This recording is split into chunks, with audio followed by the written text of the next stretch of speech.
From the heart of the jungle comes a savage cry of victory. This is Tarzan, Lord of the Jungle.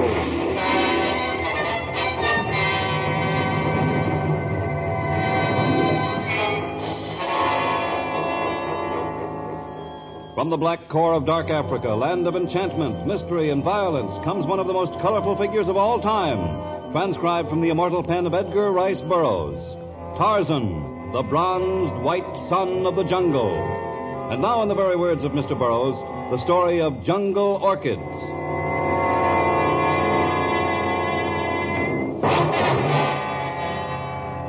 Everything about Edwina Clark formed a strange contradiction. Her name and her fair skin proclaimed her to be English, and yet she had the almond eyes and the high cheekbones of the Orient. Her face had a classic beauty, unlined and extremely youthful, but her hair was silver gray, and her serene manner, her apparent gentleness, was perhaps the strangest contradiction of all, when one took into consideration the great bullwhip which seldom left her hand. Edwina's shop, like the others in the flower bazaar of Bekarata, consisted of crude stalls, but behind hers was a magnificent modern greenhouse in which she spent most of her waking hours. My poor, sweet darling. You look so ill. You speak to me, Moana? I spoke to this poor ailing orchid plant. My heart weeps to see it die. It most beautiful orchid, but was half dead when native bring from jungle. I know. Have you ever seen anything so incredibly lovely, Uga? Uga, take to other side of greenhouse where it get more light. No, I don't want you to touch it. Put it back. You clumsy, stupid fool. You've dropped my lovely orchid. You've killed it. No, Moana. No use whip. Please, Moana. No. No. No.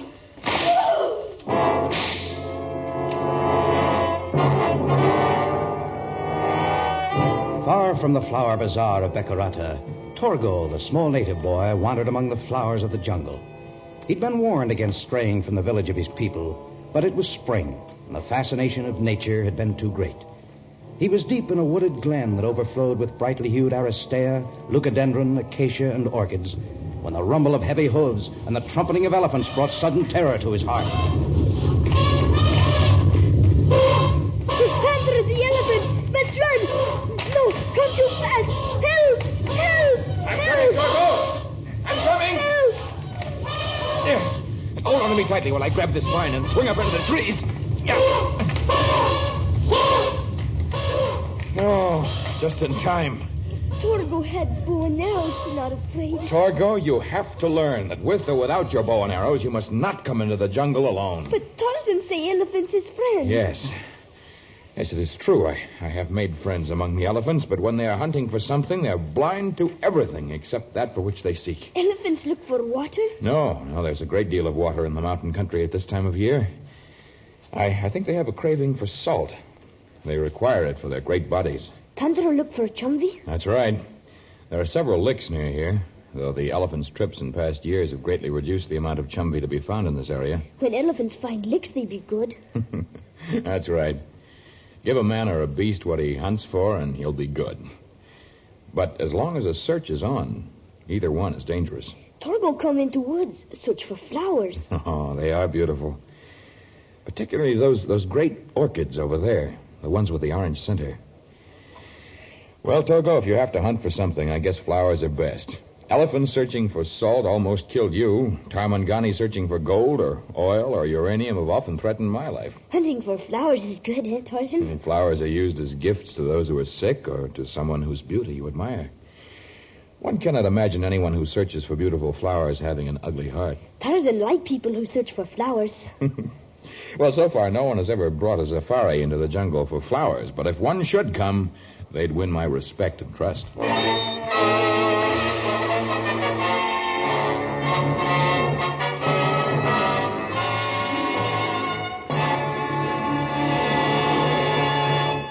We'll return to our story of jungle orchids in just a moment.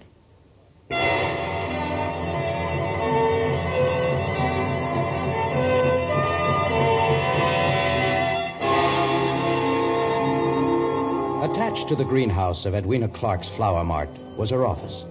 Like its owner, it too was a strange contradiction. The walls were of teak wood inlaid with mother of pearl.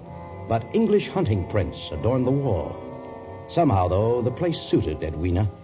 Her visitor did not seem so much at home. I just dropped in to tell you, Edwina, that this latest victim of your whip is in very bad shape. He had it coming. He tried to steal a valuable book from my office. Nonsense.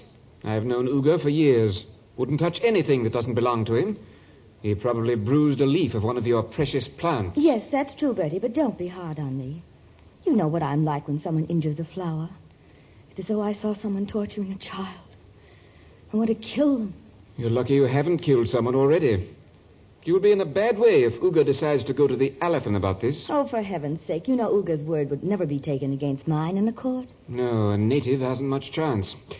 Well, I thought you should know about the boy's condition. I've got to buzz off now. Now, don't be angry with me, Bertie. Stay long enough to drink a gin and tonic and smoke a hookah. Honestly, Edwina, I sometimes think you make a fetish of strange combinations. Gin and tonic and a hookah. It's like combining caviar and kippers or snails with corned beef and cabbage. Am I any less of a strange combination? You're not the only product of a roving Englishman and a harem beauty. And we're all unhappy. We belong to neither one group nor the other. I thought you were happy. In Africa. Well, why do you stay here? Because it's the one place where your ancestry or your past isn't questioned. And, of course, I have my orchids. Ah, yes, the orchids. Well, I think I'll forego the drink, Edwina. But while I'm here, you might tell me about that new species, the huge orchid with the orange center. I don't know its name. It has no name. It's completely unknown. A black brought the plant from the jungle, and then he disappeared. But now that lone plant I had is dead. Ah, too bad. If you could have supplied me with orchids of that variety, we could have made a fortune in foreign markets. I've never seen an orchid of such beauty or size. How much could I make if I were able to supply you with orchids like that? Oh, the field's limitless, Edwina. Millions, maybe. Millions? With that amount of money, I could go anywhere. Edwina Clark would be accepted. Beauty's not enough. My mother found that out. Now, Edwina, there's no use getting off on that tack again. After all... I could live in Paris, London, any place. The beautiful, wealthy Edwina Clark, discoverer of the rare and costly Edwina orchid. Edwina, there's no use making dreams about a species you probably couldn't find even if you went into the jungle, and which you wouldn't have a chance of bringing back to civilization in proper condition to sell. I'll find them. I'll bring them back. And I'll make that fortune. Nothing will stop me.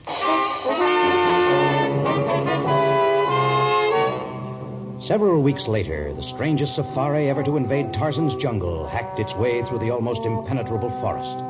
Almost a dozen bearers cut a wide path for a huge ox-drawn van. But despite the size and the impressiveness of the house on wheels, the members of the safari were on foot.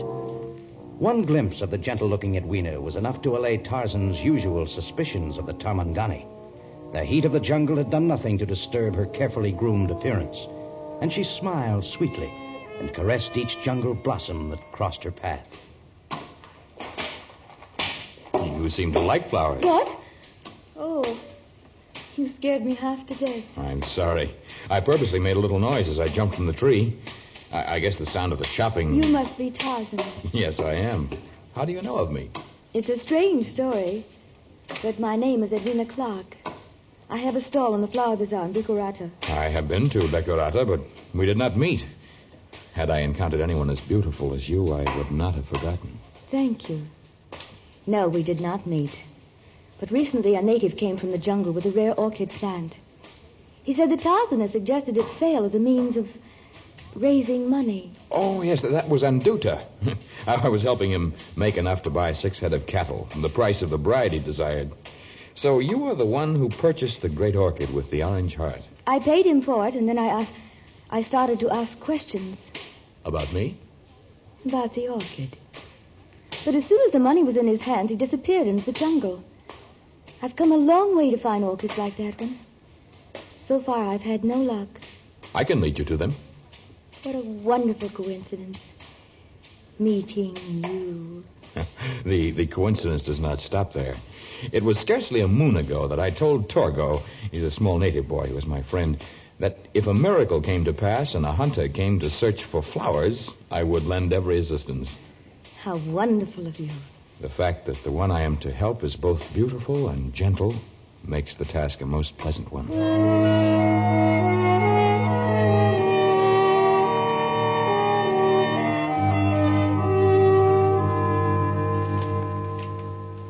Edwina, the longer I remain in your camp, the more unusual I find you. In what way? Oh, in every way. That whip with which you hope to defend yourself against jungle animals. Coming here with only native bearers and a scarry, and this fantastic van with doors built like a vault and no sleeping accommodations. Come here. What's that? It's a compressor. It makes ice. The ice goes in these spaces over here. And once the road is cut, I can take orchids back to Beccarata quickly in this van. That's more important than sleeping accommodation. But that small compressor won't make very much ice. Enough. The outside of the van is heavy metal. The inside is cork, an excellent insulator. And we have a large supply of rock salt to help keep the ice. Oh, that's amazing. I'm afraid, though, Edwina, your men will never be able to get this clumsy van to the valley where the orchids you want grow in large numbers. I have to, Tarzan. I have to get it through. Well, if it's that important, we'll manage. But not with manpower. What then? You'll see. The safari pushed slowly ahead as Tarzan left it to speed in another direction through the upper level of jungle growth.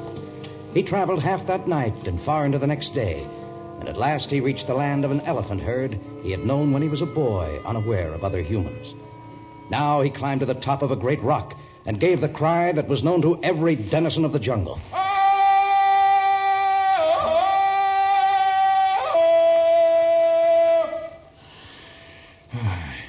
Catch a slight scent of the elephant, yet they do not come.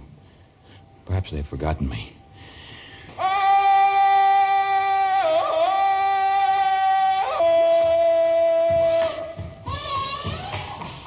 Hunter! Tarzan! You remember Tarzan, don't you, old friend?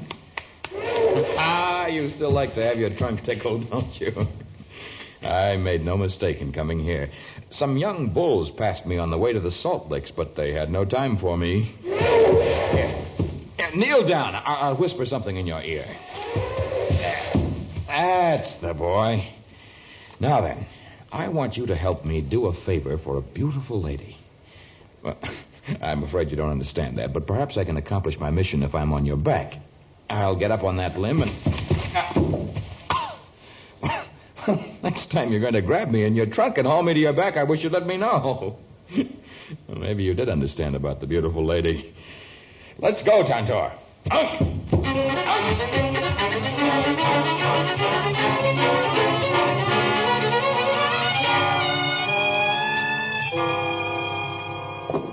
Manupara, why have we stopped? Men stop chopping. Talk to small native boy who comes. Well, please ask him to keep the safari moving. We can't be sure Tarzan will come back with help. Small boy look for Tarzan. I'll talk to the boy.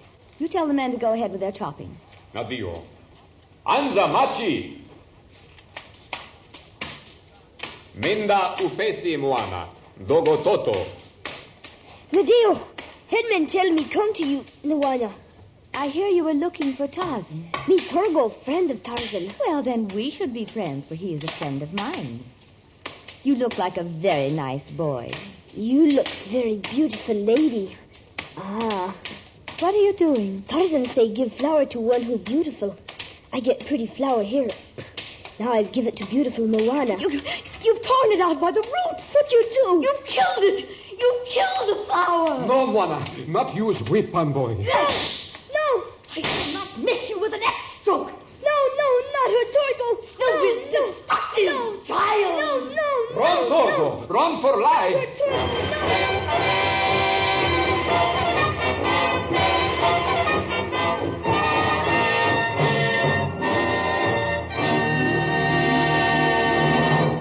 We'll be back in just a moment with the exciting conclusion of Jungle Orchids.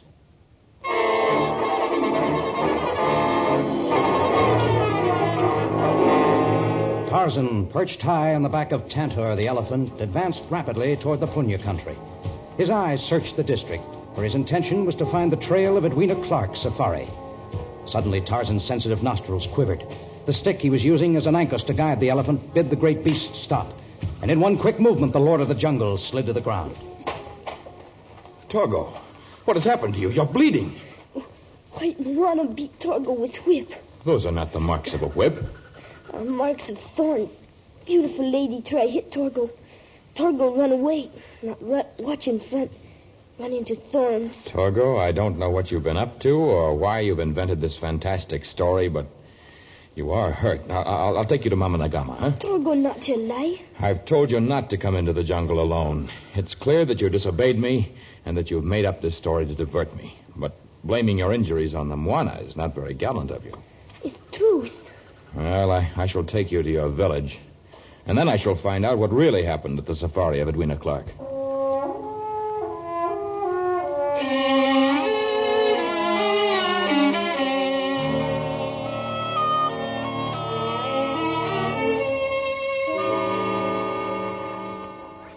You are Manyapara, headman of safari? Nadiho, Buana. Then you can tell me what happened to the small native boy who just staggered from your camp. No native boy here. Well, he must have been here. No native boy here. You're lying. He spoke of a beautiful white Moana. He did not make that up. Please speak, Buana. Not make poor black man tell. Me talk, feel whip of Moana. You are afraid of a slender, gentle woman, one who has come to the jungle to search for flowers? That's ridiculous. Well, I can get the truth from her. Where is she? In Hema, beside the van that make cold. She say is Konjwa. She's sick? So that's why you've the temerity to tell lies about her. I'll see if there's anything I can do for her. We shall settle this later, Manyapara. Moana Clark? Edwina? It is Tarzan. May I enter your Hema? Come in. Oh, you are sick. Let me feel your brow. There's no sign of fever. Perhaps it is nothing. Maybe in the morning I'll feel quite well again. Oh, the fever that remains within the body is sometimes the most dangerous. Your life may be at stake. My life is meaningless unless I can find what I came for. The Edwina orchid. Well, I have brought an elephant to help clear the path. I left it at a little distance from here so I would not alarm the porters and bearers, but I do not advise going on. I must, Tarzan. Please help me. You did promise me. Yes, I did, but my promise wavered for a moment when I heard a strange story from Torgo, a small native boy who was in your camp. A darling child. I tried to get him to remain with the safari, but he became shy and ran off. He says you attempted to strike him with your whip. Oh. You were in pain? Oh, my heart. Oh, you should return to Bekurata, where there are doctors, but... Well, if you will not, Tantor and I will help you bring the great van to the valley where the orchid grows.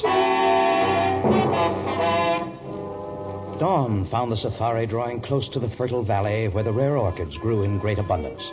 Tantor, the elephant, plunged ahead, cutting a wide path through which the van and its precious ice-making machine moved easily. Near Tantor, guiding him, walked Tarzan, and beside the Lord of the Jungle walked a miraculously recovered Edwina. Bash, Tantor! Close your eyes, Edwina. What? Close your eyes and take my hand. All right. There. When we round this great rock, you will be in the valley of the Edwina orchids. Now, open your eyes, Edwina. My orchids! A whole valley of my orchids. Oh, Tarzan, it's a dream of a lifetime come true. Oh, it gives me great happiness. Bas, Tantor! Stop, I told you! Look! That great clumsy beast has stepped on one of my orchids. Oh, there are many of them, sure. Edwina, what are you doing? I'll show that ungainly, stupid animal what... No, don't use your whip on Tantor. Well, what are you... I want to strike Tantor! Edwina, give me that whip. No, Tantor. Down. No, Tantor. Oh, she made a mistake, Tantor. Good boy. Gentle. Now, quiet. There, now stay here. Don't move. I'm sorry. I saw him crush one of my orchids, and I guess I lost my head. You are lucky you did not strike him. He would have killed you. Even now you may be in danger at any moment. I'm sure he sensed your intention, and an elephant is famous for its memory. I didn't know what I was doing. Now I believe Torgo's story and the fright of your bearers and the Manyapara of the safari. Where are the bearers and the headman gone? They fled. They saw you about to strike Tantor, and they feared that he would kill everyone within sight. I doubt that they will return. And I suppose you will leave me now, too. I shall keep my promise. The van is now filled with ice? Yes, it's like the North Pole inside it. I shall help you gather the orchids and carry them into the van. And then Tantor and I will take the van and you as far as the Punya country. There you may be able to engage new porters to accompany you to Bekurata. But I warn you, do not attempt to use that whip again. Edwina Clark was still beautiful, but for Tarzan she had lost all beauty because of the cruelty he had found in her. However, he had made a promise, and as the day wore on, he worked hard, gathering orchids in his great hands and carrying them within the house on wheels. Oh, it's like the mountaintops in there. The ice is keeping better than I thought it would. The rock salt helps, and closing in tightly each time. Did you slide the bar? Yes, I slid the bar. It isn't strange that the ice remains firm. Even Tantor couldn't escape from that box. Well, another few loads and the van will be filled. I guess I'll go to the other side of the clearing. There's some here, right by the big rock. All right, I'll help you pick these, and then if we haven't enough, I'll get those on the other side. All right, here's one right here. I almost stepped on it. You did step on it. You crushed it beneath your clumsy feet. I didn't step on the flower. I might have crushed a leaf, but... Edwina! You're like all the rest. You don't love flowers. Put that whip down! I told you if you had... Then. I think this whip has bitten into the flesh of enough victims of your insanity. You broke my whip. If I had not dug my nails into my hands in order to control myself, I might not have stopped at breaking that whip. I'm sorry. I never mean to hurt anyone, but... I will hear no more false talk about your being sorry.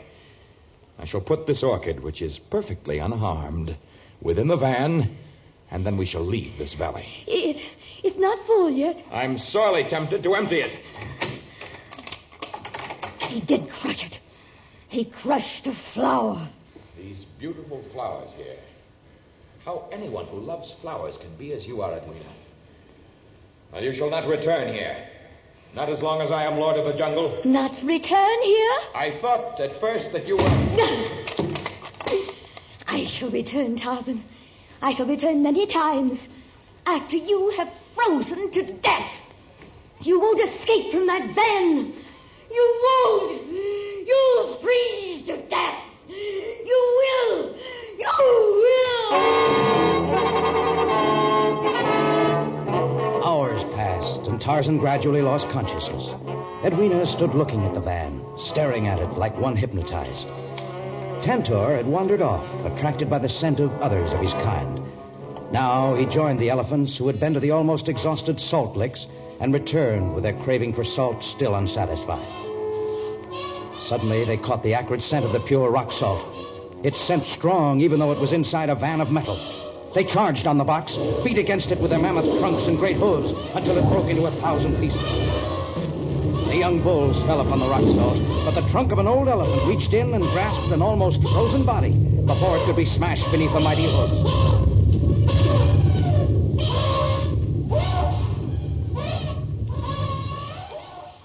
Tarzan awoke later, his body warmed by the equatorial sun. Edwina? Over here. Dying. What happened? The van. You... Elephants. They crushed the van. And me. Saved you. You know there is little I can do for you now. Only one thing. Bury me there at the entrance to the valley. And place in my hand one perfect orchid. An Edwina orchid.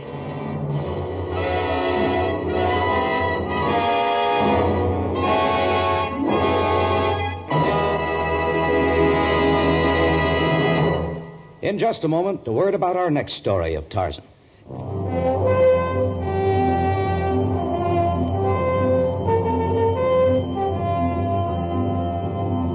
The Cassania Railway is a puny affair compared to the great railroads of civilized countries. It runs on narrow-gauge tracks, its engines are antiquated, and it passes through no great cities as it winds north from Africa's Gold Coast. But it carries millions of dollars of gold bullion, a temptation to those who dream of wealth and are willing to brave the terrors of the jungle in order to achieve it. Tarzan, a transcribed creation of the famous Edgar Rice Burroughs, is produced by Walter White, Jr., prepared for radio by Bud Lesser, with original music by Albert Glasser. This is a Commodore production.